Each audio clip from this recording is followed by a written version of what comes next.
Vincent Vargas on the semiclassical limit of Liouville conformal field theory. Okay, thank you, the chairman. So thanks a lot for the invitation. I'm very glad to be here in this follow-up. And so what I'm going to discuss actually is something that I guess we started during the first random geometry workshop with roughly around that time with so Hubert Lacroix and Rémi Rode. And of course, okay, most of what, I mean, all this semi-classical limit I'm going to describe, of course, builds on the work, our program with Anti-Coupianen.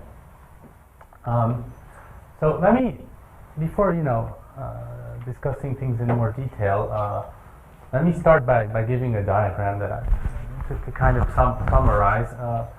So I think right now that roughly there's a program which is about unifying Liouville conformal field theory, or okay, this is cast in our language of conformal field theory, but roughly, there have been lots of talks. Oh, so the pointer, how does that work? Yeah. So this week and last week there has been lots of talks and courses on showing that scaling limit of planar maps converge to this path integral. So which was introduced by Polyakov in '81, and so okay, just to set things clear, we now know how to give a very precise and detailed probabilistic construction of this object here. And so, okay, the way I guess I see it is that the mating of trees paper, which there's been lots of talks about, is about constructing the 2-point correlation function of this guy, and making a random measure out of it, and coupling it with SLE and all that, and using this technology to show that it's the scaling limit of planar maps.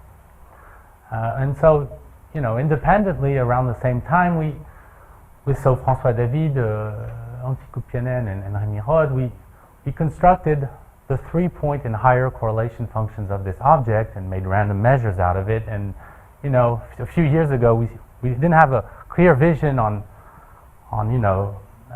the relation between mating of trees and our probabilistic construction. And I guess to summarize, it's exactly what I said. They constructed these beautiful 2-point correlation functions with all these Bessel type processes, and we constructed the higher order correlations. And so, okay, so there's a huge program to unify, to show that the scaling limit of planar maps, what is called discrete gravity in physics, converges to this path integral, which has a, yeah? Can you just explain for the audience why you use the term path integral? Or just what it Oh, path integral. Well, it means nothing first. Well, okay, so there was the course by Sourav Chatterjee who did it, right? So a path, yeah, he did. Okay, he did the Brownian motion. So you want me to define path integral? Well, I don't know. Does everyone know what it means? Maybe everyone knows this. I'm not sure. Okay, so just say in a sentence. In a sentence, I mean a path integral. Okay, so that's the problem. In a sentence, so here on this thing, of course it doesn't mean anything to us straight away, but I put the Lebesgue measure on all functions, say.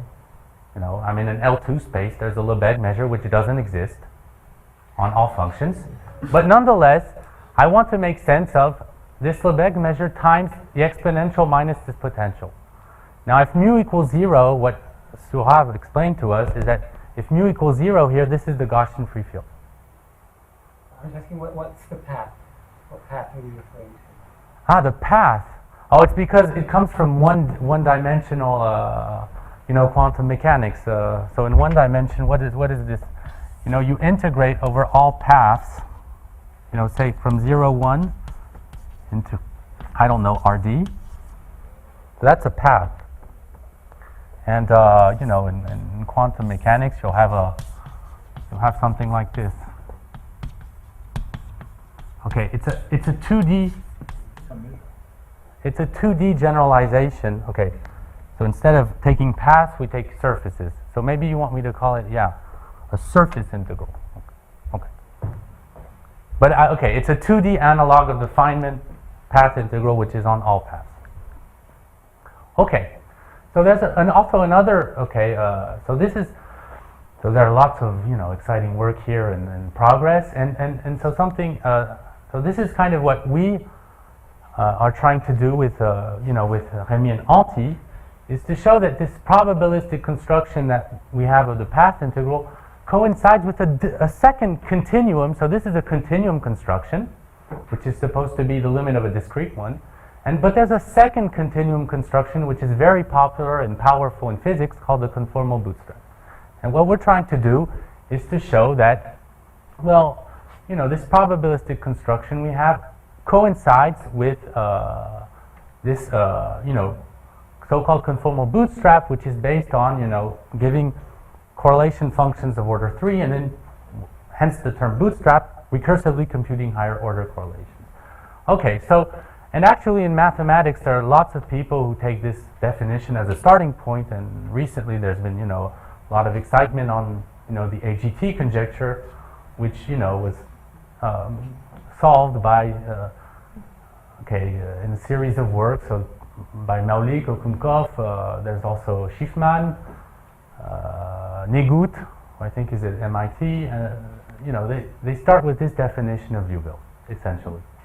And so I think it's important, and in the way of unifying these two guys, well, we establish formulas which, in fact, have, have something to say on this random geometry side, and I hope that, so tomorrow Guillaume Rémy will be discussing such formula. Okay, and so in all this, so in this unifying picture, what is the semiclassical limit? Well, I wrote it here. Is that essentially we're working with the quantum version of Riemann surfaces, and so these quantum versions are parameterized by a parameter gamma, which we saw hundreds of times these weeks. And when gamma goes to 0, you're setting the randomness to 0.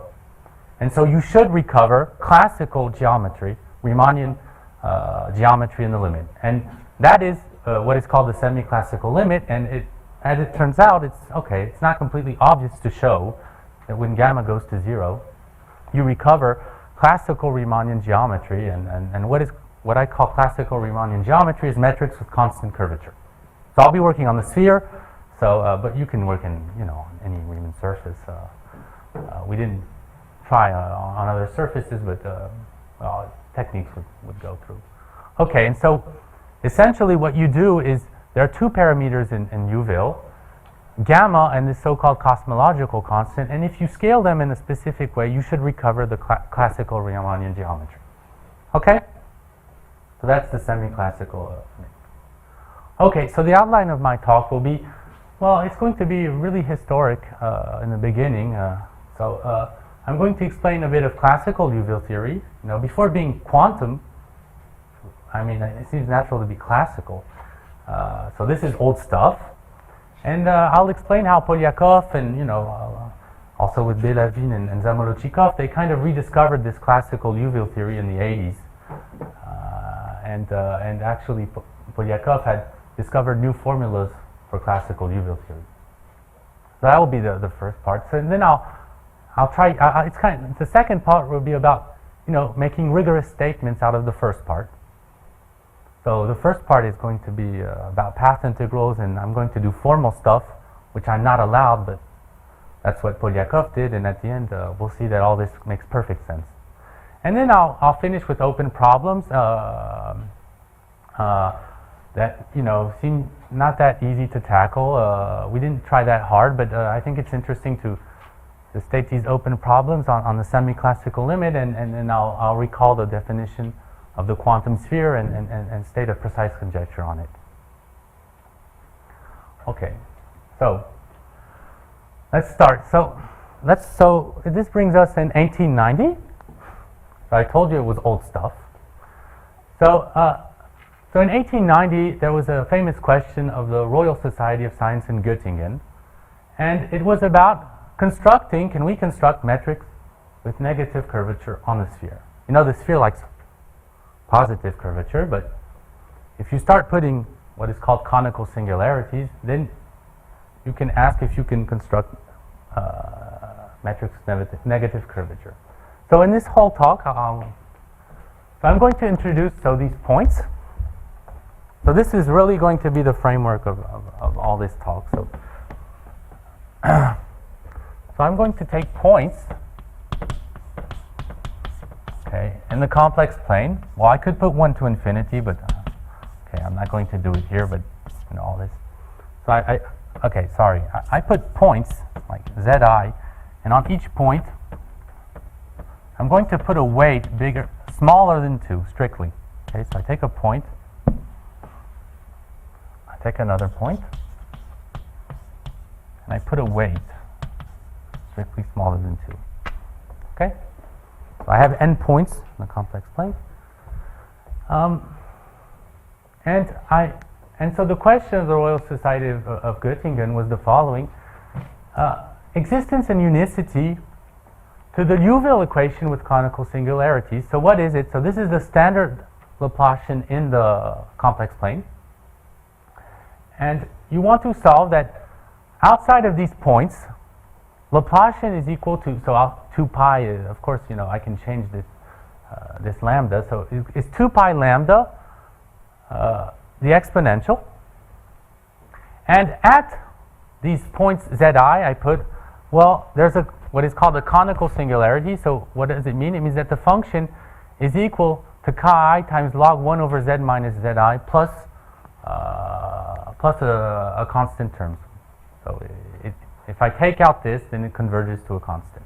So it's smooth outside of this point. Okay?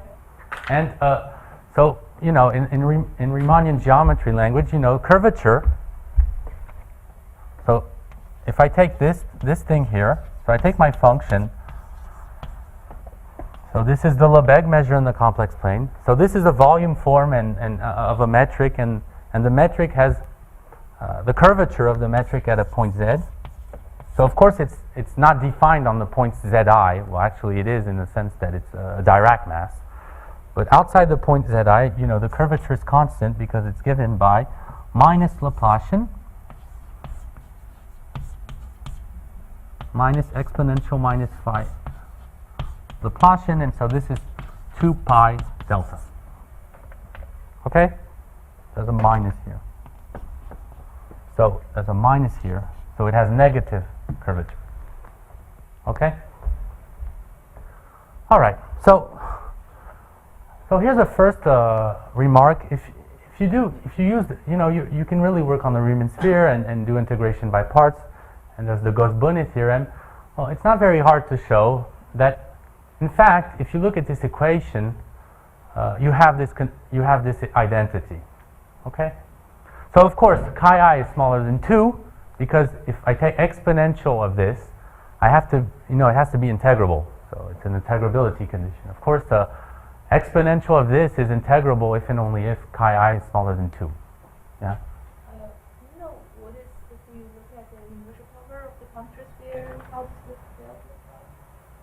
Well, this field is not defined. It's defined point-wise. I mean, it's defined. It's not defined on. I mean, it's defined in the complex plane. It's so, but it's not defined on the conical singularity. And no. If you look at the No, but cover of the. No, but it's. I mean, no, it's okay. I'll come back to that in a moment. But it's not that's going to be. This is really defined in the complex plane without the points. You don't need to go in the universal cover for the. Okay, maybe we.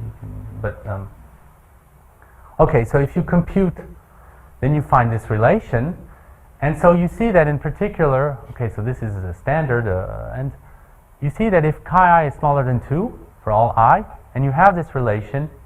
Well, if you want this guy to be positive, you need at least n equal 3 points. Okay?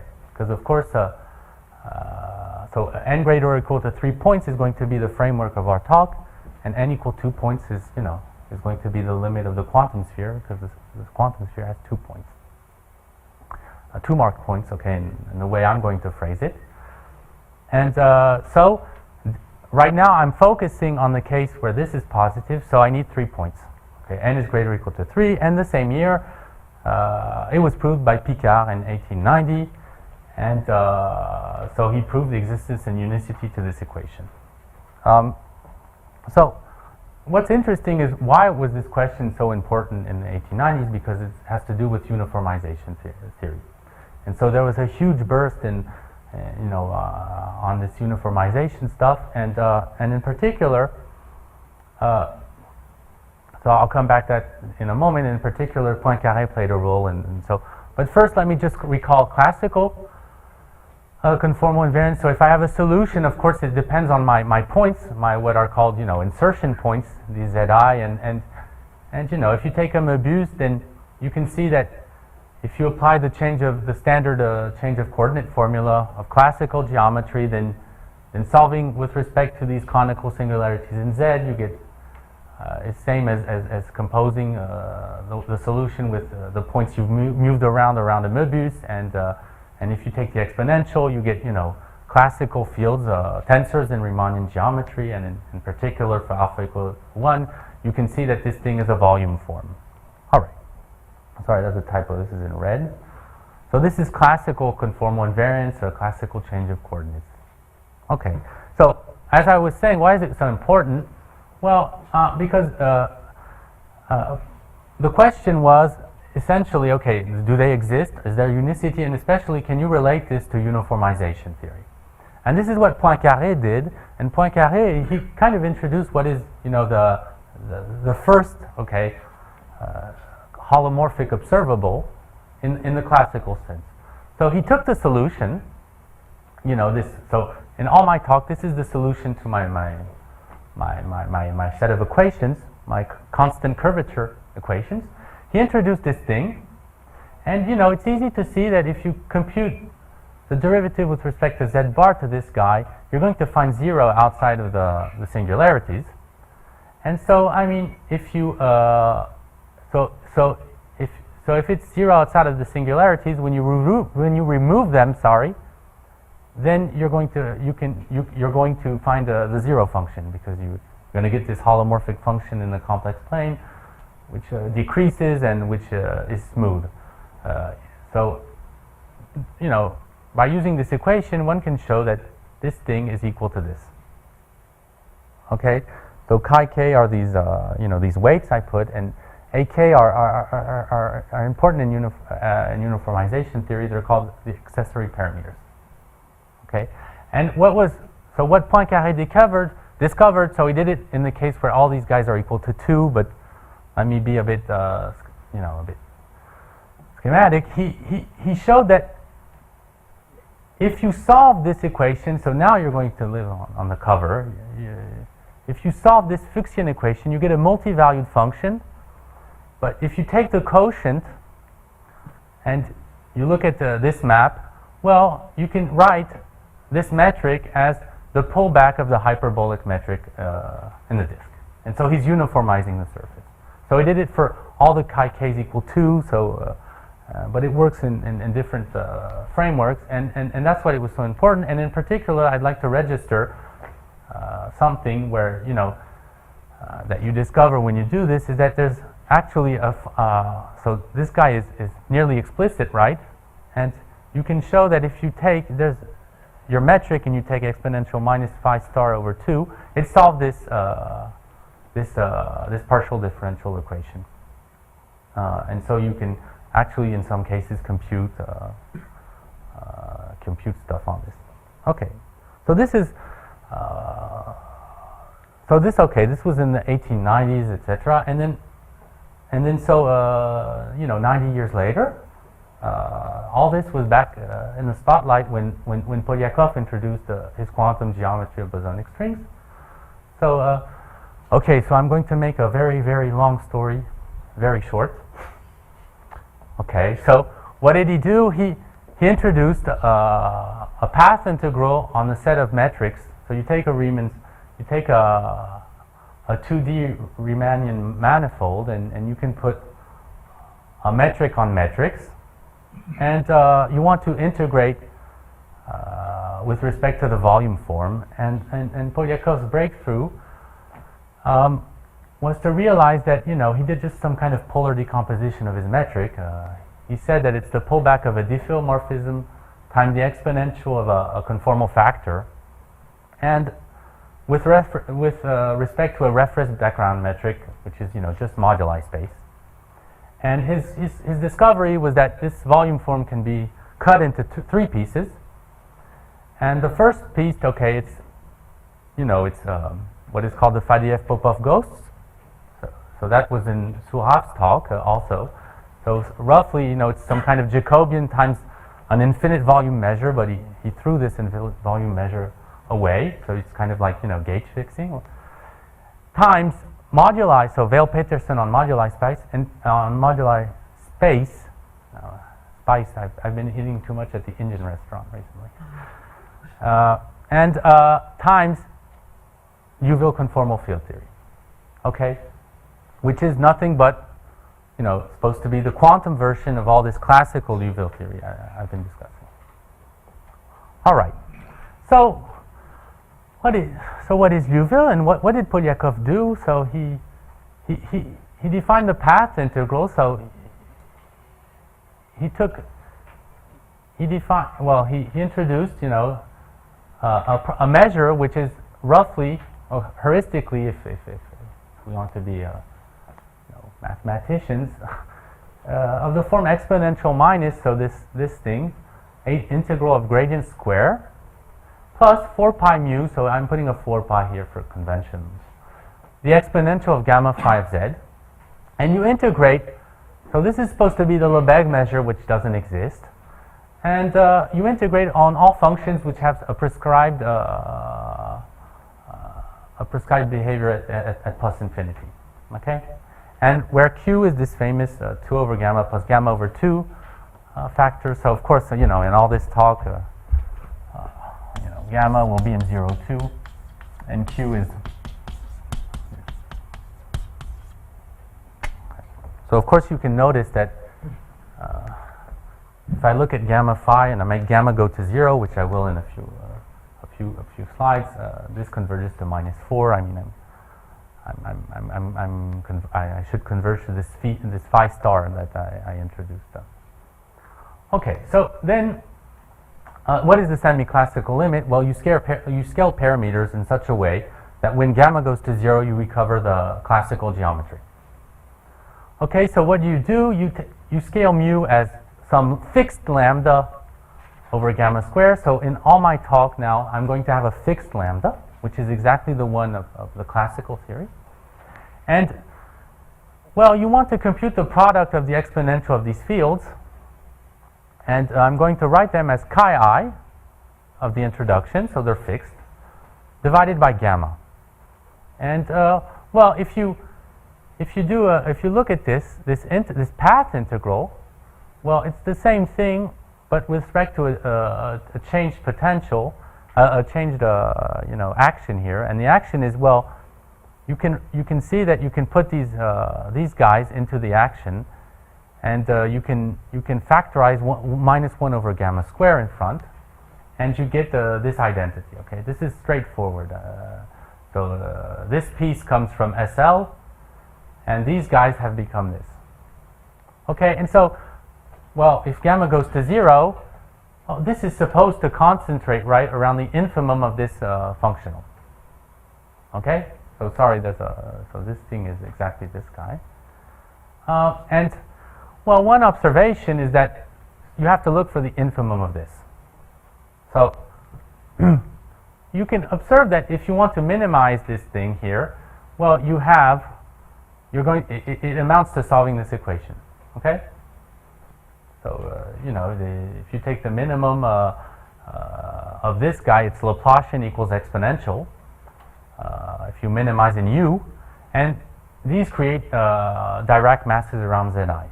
So it's a easy computation to minimize this and to find this equation.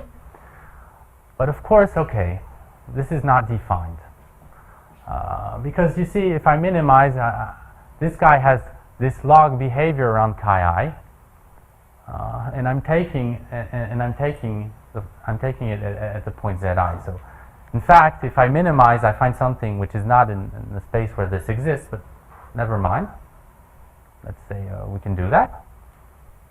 And I'll give a rigorous definition soon. But if we put this under the rug, okay, it's natural to write that this thing is going to concentrate around the minimum, and that I should have this behavior.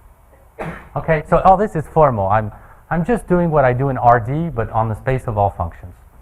But you know, they always do that in physics, and we rarely find something inconsistent, so why not? Okay, so I've recovered my classical solution to Liouville. And then, Belavin, Polyakov, and Zamolodchikov, they realized that if you take special functions of your field, then you have partial differential equations, which are called the Belavin, Polyakov, Zamolodchikov equations. Now, okay, now what you can do is try to go to the limit gamma to 0 in this equation and use this heuristic. So, and what you get, if you insert that you're converging to, you know, this to this semiclassical limit, you insert it into the BPZ equation.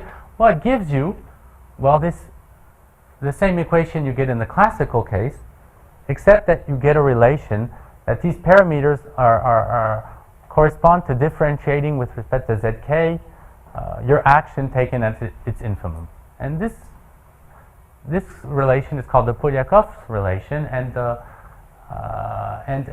if you look at it, I mean, it has implications in Kähler geometry and stuff like that. But it's, you know, it's a remarkable expression. And so we rediscovered all this Poincaré business, and but he added an extra input, is that these accessory parameters should, you know, these should satisfy this relation. So I guess my talk today is kind of about, okay, can one make this picture rigorous using probability theory? Okay. So up to now, I did things at the formal level, and I hope that you're still awake and you still think that I'm a mathematician. And okay, now I'm going to prove that, yeah, I am. Okay, so let's try to make this rigorous. So this is what we did. So remember the formal definitions of the correlations. I integrate over the space of all functions, this exponential minus s, and I take the product of exponential alpha I phi of zi, and I take any function of phi 2, and I want to define this quantity. And so that's what we did. So it's going to, okay, this is making once again a long story a bit short, but okay, this is what we did in 2014. So now I'm really going to, okay, the alpha i's in the quantum world will always be equal to chi I over gamma, where chi I are fixed. You know, they're fixed in all this stuff. Okay. Now and so, you know, interpreting the gradient square term as a Gaussian free field and the exponential as, you know, a Gaussian multiplicative chaos, etc. Well, what we did is we found an expression for this thing here, which made sense. And we showed that roughly up to constants, okay, that I don't want to discuss, that are not very important, this thing is proportional to the expectation of what? So this gamma phi, this Liouville field, it's gamma, a Gaussian free field on the Riemann sphere. So I take it with average 0 with respect to the round metric. So I'm on the Riemann sphere. If I want to solve a Laplacian, and I suppose my functions are of average 0, I have a green function. You can write it explicitly also. I mean, it's very explicit.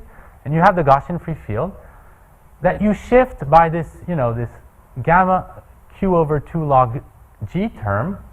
Remember, g is the round metric. I'm projecting it on the complex plane, on the Riemann sphere. So this is c plus infinity.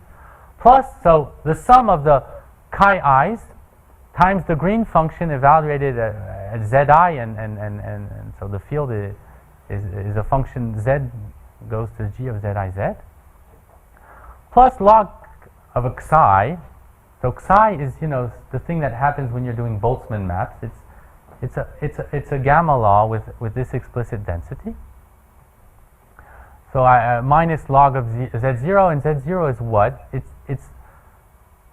I'm integrating the exponential of the free field plus these log singularities against the round metric, and okay, we've seen many talks on how to define this thing. You regularize your free field, you take epsilon gamma squared over 2 and you go to the limit. It makes perfect sense as long as gamma is smaller than 2. So essentially, okay, what do I have? I have some random factor, which is, kind of the random volume of my space that you recover in Boltzmann maths. And the Liouville field, it's a Gaussian free field with log singularities, but I reweight with respect to this random variable, okay, with this, special factor up there, and that gives you a clean definition of the Liouville field multiplied by this product with respect to this measure. Okay, and I see the Seiberg bounds are due to the fact that if you want to be able to integrate this thing, if you don't want it to blow up, you need this condition here. And this condition comes from the fact that my psi has a density like that. So of course, if this term is not positive, well, this is infinity, okay? This is not integrable in A. So this condition comes from, this random, my Liouville field comes naturally with a random volume, if I take the exponential. Okay, so I hope okay, of course, I'm not going to explain why this comes out from the path integral in great detail, but I just wanted to show you a very clean, explicit expression. We can make sense of these path integrals, and now this is really math probability. Okay. Sorry, Prof. Wait. Just to make the relation with still, I mean, there is a way to interpret this thing as saying that you are looking at some,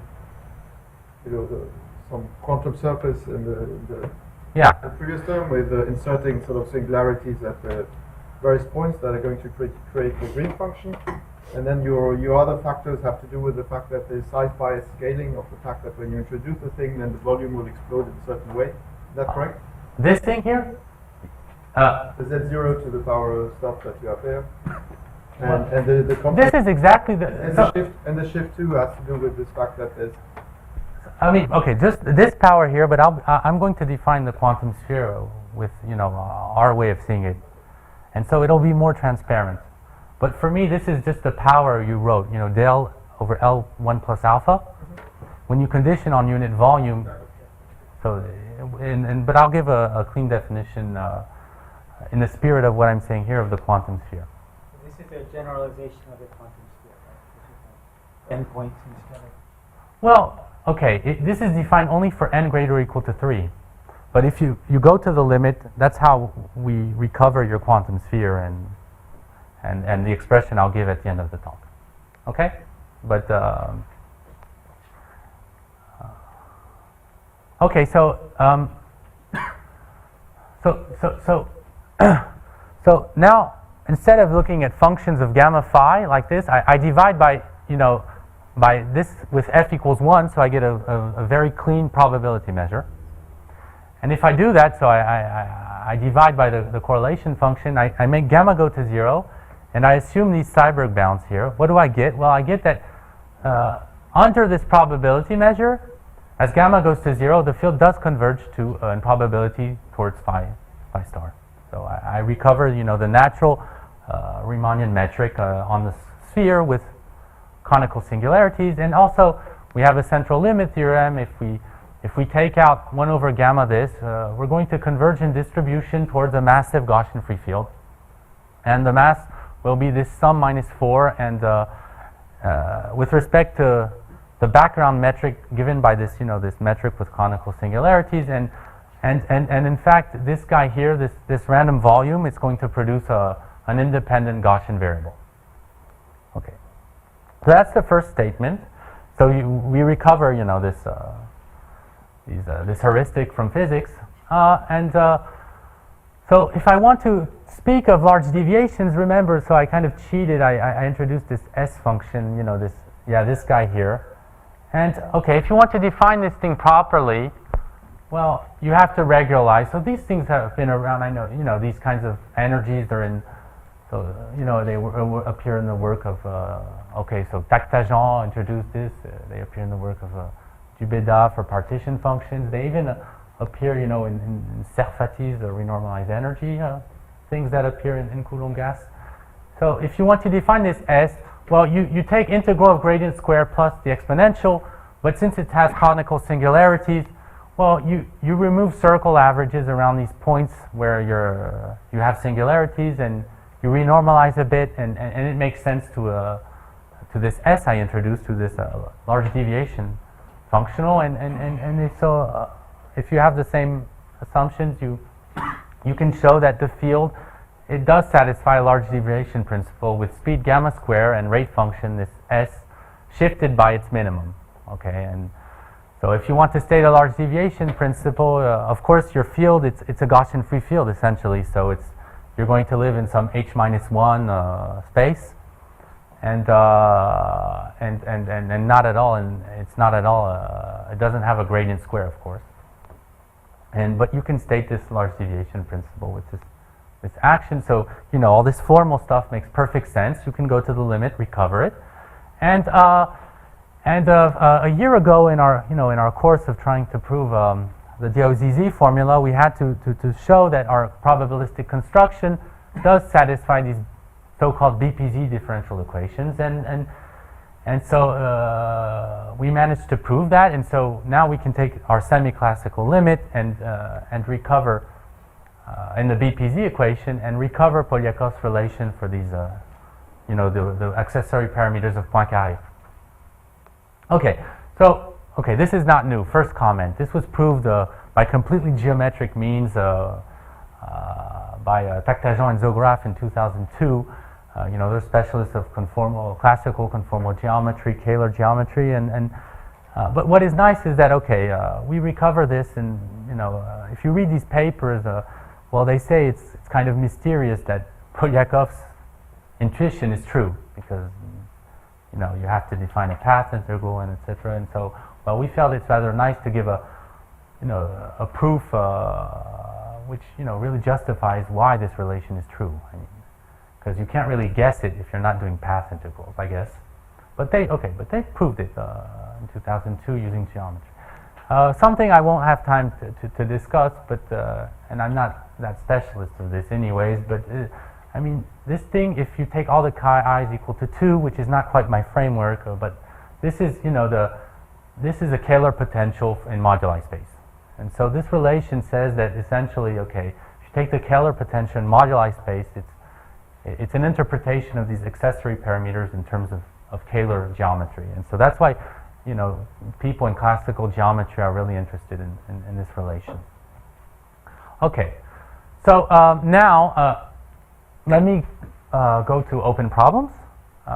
So I think it would be nice. So there are lots of young people here, and it's important to give open problems and some that I think are doable. Because of course I can give open problems, but I think these are rather not straightforward, but probably doable in some sense. Is the case where I'm looking at metrics with positive curvature. Now, if I want to define, remember, so this is about your question.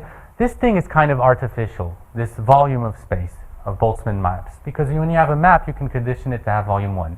And if you do that, you're going to extend the Seiberg bounds. And that's, so we can define, of course, an area 1,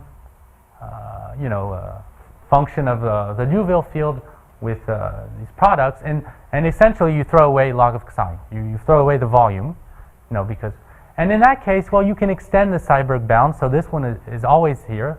But then, remember, this had to be, I think, negative. And now you just need it to be smaller than these two quantities. Okay, so you can extend the validity, but you can never go, right now still, to the quantum sphere. You have to have n greater or equal to 3. If you work a bit, you'll see that you can't have these two conditions and n equal 2. But you can still extend, and in that case, what is the semi-classical limit? And so here, when gamma goes to 0, when gamma, the semi-classical limit I did with, you know, with Hubert and Rémy is I had this condition. It was bigger than the sum of the chi-i's were bigger than 2 gamma q, 2 over gamma plus gamma over 2. That was my Seiberg condition. And when gamma goes to 0, I mean, it means sum of the chi-i is strictly greater than 4. Okay. Now what happens if I take sum of the chi-i smaller than 4, but satisfying these conditions? Well, I'm supposed to get metrics with positive curvature. And okay, this if I look at my Liouville field, I mean, I'm going to look at a slightly different observable. Instead of looking at this whole thing under this weighted, you know, probability measure, I'm just going to look at the Gaussian free field under this new reweighting. So this is what it corresponds to looking at the shifted field without, you know, all these singularities. And in that case, what should happen is that my Gaussian free field should, you know, reweighted, should satisfy a large deviation principle with this function. So the gradient square, but plus this sum times the log of the integral. Now you see, since this guy is smaller than 4, this is not convex. And so that's a problem, first. And also, I mean, you have to find critical points, which are supposed to be the semi-classical limit. And so this thing has been done in geometry. And you know, if you try to minimize this, if you look for critical points, you find metrics with positive scalar curvature. They solve this equation here. So you see, if I want, so here I'm working in a Riemannian framework. I'm taking the Laplacian with respect to the round metric. So it's just the standard Laplacian divided by g. And you see this, since this guy is negative, if I take a minus, I see I have a positive curvature metric. Okay, and the problem is that sometimes they're not unique actually. And so there's still ongoing work in geometry of people trying to find, you know, conditions on unicity of these metrics of positive scalar curvature. So I mean, so this shows that it's not a, I mean, if you have a semi-classical limit, it's going to go to the minimum, right, of this thing, and I don't know if it's that obvious to find the minimum, because if you have several solutions, say, you have to sort out which ones are minimums, etc. So I think, okay, there's still things to try to understand, maybe even at the classical limit. Okay. So, but let's go to a framework. So this framework is still open, even in some respect, in classical geometry. But let's go to the quantum sphere. So in the case of the quantum sphere, things are, you know, there are additional symmetries and things are simpler in some sense. But they still correspond. So this corresponds to n equal 2, so they correspond to positive curvature metrics. So let's introduce the alpha quantum sphere, and we'll see that the definition kind of looks like, you know, these Liouville fields I introduced, but with a little twist. So I take alpha and gamma over 2q, and I look at a two-sided Brownian motion from 0. So on one side, you know, on the positive axis, I have an independent Brownian motion with drift alpha minus q and conditioned to stay negative. And I have a symmetric, and it's the quantum sphere is symmetric. And so on the negative axis, I have another independent Brownian motion with drift alpha minus q conditioned to stay negative. Okay, so this is what is the radial part of the quantum sphere. And I introduce what you guys call the lateral noise. So it's just, so I'm working on, okay, I'm viewing the complex plane as the cylinder, as r times 0 to pi, but I'm viewing the complex plane as the cylinder. And so this is the lateral noise, which is independent of this two-sided conditioned Brownian motion. And I can produce this random measure because, you know, it's just a nice log correlated field, which is stationary in S, and which blows up when S equals t and theta equals theta prime. So I introduce this measure. And what is the, so this is really Vendelin's question in some sense. What is the quantum sphere condition to have unit volume? So I hope you are going to recognize it. Ta-da! What? And so I take the exponential of this lateral noise, and I put a density, which is the exponential of my two-sided Brownian motion, and I normalize my random measure to have mass 1. Okay, with probability 1, I have mass 1, but I reweight this guy by the total mass to this power, which is 2 over gamma q minus alpha. And that is the alpha quantum sphere. Of course, it's only defined up to translations. So I fixed the embedding such that the maximum of my field, so this is the one you use essentially in mating of trees, the maximum of the field is at s equals 0, of the circle average. And so the renormalization constant is the 2-point correlation function called the reflection coefficient in Liouville theory.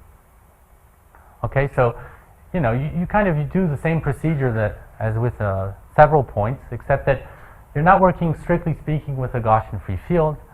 You're working with a radial part, which is this two-sided Bessel guy. Okay, and so this is, I wrote it on the cylinder. Of course, you use the change of coordinate formula to map it on the complex plane if you want. I'm identifying the cylinder in the complex plane.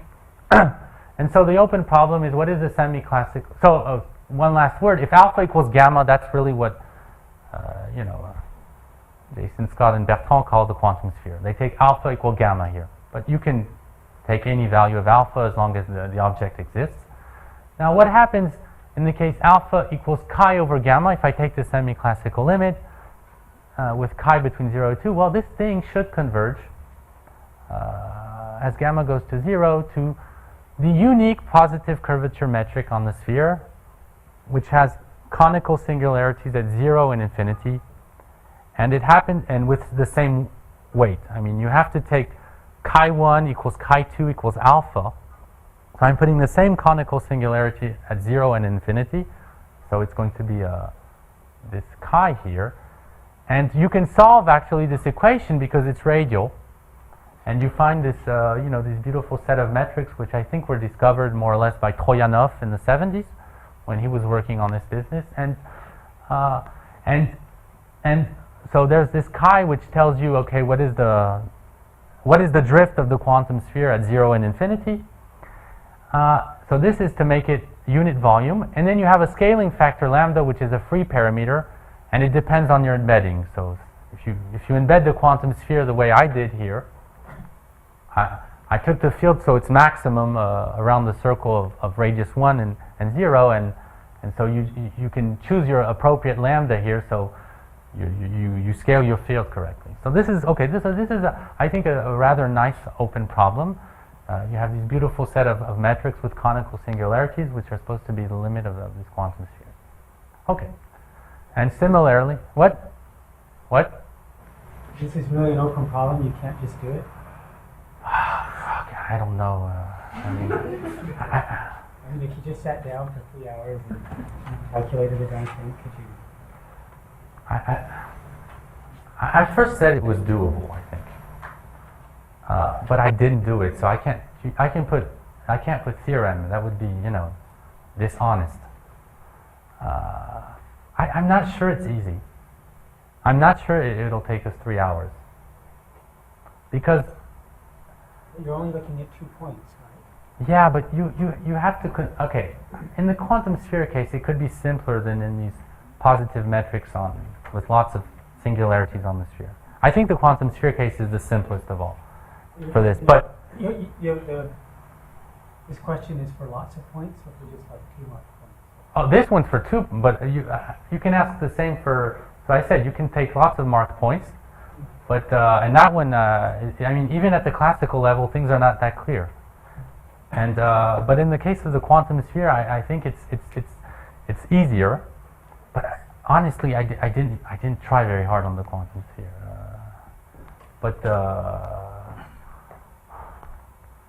Okay, but it could be, in French, I don't know how you say this in English. In French, you say "le diable est dans les détails." Yes, it's the same in English. It's the devil. Yeah, well, the devil is in the details. Okay, so I guess so. So similarly, you should see a CLT, a large deviation principle, and all that. But okay, you know, you're going to get non-convex large deviation functions, you know, rate functions. So, okay, I told that to Ofer Zaitouni this weekend. He said, "Oh, I'm comfortable with that," but I'm not that comfortable with that. So, okay, so I'm going to finish by saying, okay, a few perspectives. So, as I said already, you know, the positive. We didn't treat really the positive curvature case in the quantum sphere. I would also like to mention a few things. That remember, you know, how do you recover, you know, this Polyakov relation on these accessory parameters of Poincaré? Well, you use the BPZ equation and you go to the limit. But there's something that's very specific to the quantum world compared to the classical world, is that you have a dual field. You know, it's all this duality business that Bertrand has been talking about for years, and you have a second field which is going to satisfy another differential equation. And if you go to the limit, you're going to find a new equation in classical geometry. And okay, it's not yet clear what this equation is good for, but okay, I don't understand everything about this paper, but they started looking at this. Okay, what does it mean classically to go to the limit in this dual field? That's what they did a few years ago. Litvinov, Lukyanov, Nekrasov, and Zamolodchikov. Okay, and let me also mention that, okay, we expect that you have lots of degenerate fields and lots of higher order BPZ equations, and this is what Tunanzhu is working on. He'll be talking tomorrow about other things, but so Tunanzhu is working on proving that there are lots of degenerate fields in this Liouville theory, and you can also ask, okay, what is the semi-classical interpretation of these higher order equations from the perspective of classical geometry? Okay, so thank you for your attention.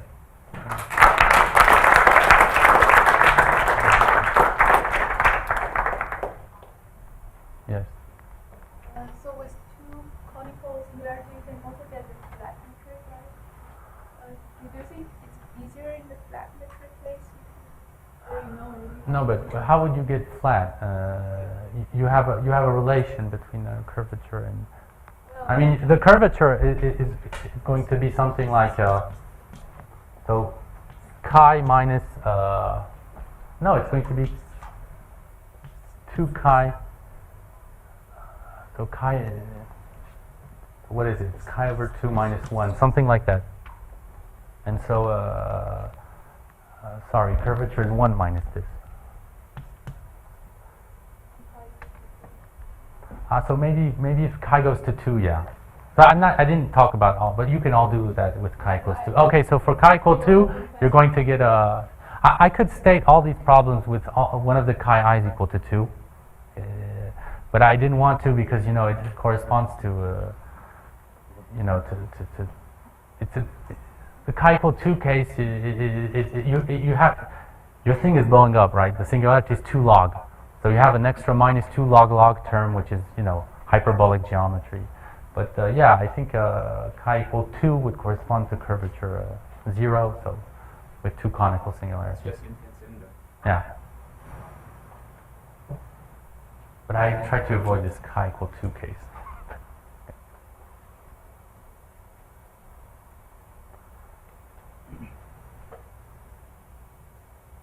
Any other questions? Okay, good. Let's thank you. Okay.